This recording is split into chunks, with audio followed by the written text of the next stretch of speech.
अस्सलाम वालेकुम दोस्तों, मेरा नाम है वकास असगर और आप देख रहे हैं असगर टीवी। मोअज़्ज़िज़ नाज़रीन, मर्डर केसेस के एक और नए एपिसोड में मैं आप सबको खुशामदीद कहता हूं। आज हम जिस कातिल के बारे में बात करने जा रहे हैं, इसे इंसानी तारीख का सबसे वहशी कातिल कहा जाता है। ये वहशी कातिल अपने मकतूल के पिस्तान काट लेता था और उनके कत्ल को एक हादसे के तौर पर बना देता था। इसे लोग ज़ोडिएक किलर के नाम से जानते हैं।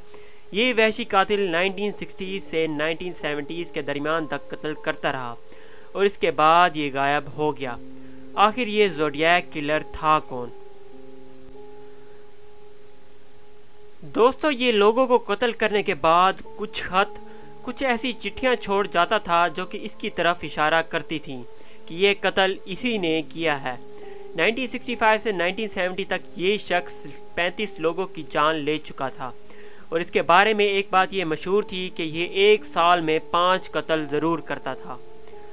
मोअज़्ज़िज़ नाज़रीन, 20 दिसंबर 1968 को कैलिफोर्निया में एक 17 साला लड़का डेविड और एक 16 साला लड़की जैनसन, इन दोनों को निहायत ही बेदर्दी से मार दिया गया। ये दोनों अपनी पहली डेट मनाने आए हुए थे और इन दोनों की पहली खुशी ही मौत में बदल गई। लेकिन उस वक्त पुलिस को इस कातिल के बारे में कोई भी मालूमात नहीं मिली थी। इन्हें लगा कि डेविड के दोस्त ने इन दोनों को कत्ल किया है। पुलिस वाले ये भी कह रहे थे कि ये सब कुछ ड्रग्स का किया कराया है, लेकिन उन्हें इस ज़ोडिएक किलर के बारे में कुछ भी मालूम नहीं था। दोस्तों, 7 माह बाद 5 जुलाई 1969 को एक और कत्ल हुआ जिसका शिकार 2 नौजवान लड़के बने, लेकिन उनमें से एक लड़का जिसका नाम माइक था वो बच गया। इन दोनों को मारने के बाद उस कातिल ने खुद पुलिस को फ़ोन किया और बताया कि मैंने इन दोनों को मारा है। जो लोग इसके कत्ल का शिकार होने से बच गए, उन्होंने इस कातिल की तस्वीर भी बनवाई थी। इस वहशी कातिल की तस्वीर को हर न्यूज़पेपर पर लगा दिया गया। हर न्यूज़पेपर का पहला फ्रंट पेज इस कातिल के नाम और इसके गंदे चेहरे से भरा हुआ था। यहाँ तक कि कैलिफोर्निया की हुकूमत ने इसके सर पर इनाम भी रख दिया था कि जो भी शख्स इसे मुर्दा या फिर जिंदा लाएगा उसे इतने $1,000,000 दिए जाएंगे। जब इस कातिल को लगा कि अब लोगों में खौफ व हरास फैल गया है तो वो 3 साल तक चुप रहा। इसके बाद 1970 में इसने एक ख़त लिखा जिसमें ये लिखा हुआ था कि मैं एक स्कूल बस को बम से उड़ा दूंगा और जो भी बच्चे मिलेंगे उन सब के पिस्तान काट दूंगा और उन सब की टांगें काट दूंगा। ये सब कुछ सुनने के बाद हर जगह खौफ और हरास फैल गया। कई मुल्कों ने कर्फ्यू लगा दिया, लोगों ने अपने बच्चों को स्कूल पढ़ने के लिए ना भेजा, हर जगह आर्मी फैल गई।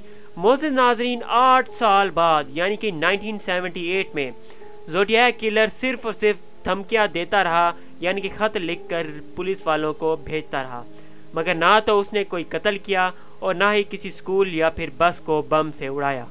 दोस्तों, जब कत्ल होना बंद हो गए तो इस ज़ोडिएक किलर के बारे में कई थियरीज निकलकर सामने आई। मैं आपको बताता चलूँ कि पहली थियरी ये थी कि साइकोलॉजिस्ट डॉक्टर्स का कहना था कि अगर इनकी ज़िंदगी में कुछ नया हो जाए तो वो कत्ल करना बंद कर देते हैं, क्योंकि कत्ल करने वाले कई लोग जहनी मरीज़ होते हैं। मगर FBI वालों का ये कहना था कि इतने सारे लोगों को कत्ल करने के बाद शायद वो पुलिस से पकड़े जाने के डर से रुक गया हो।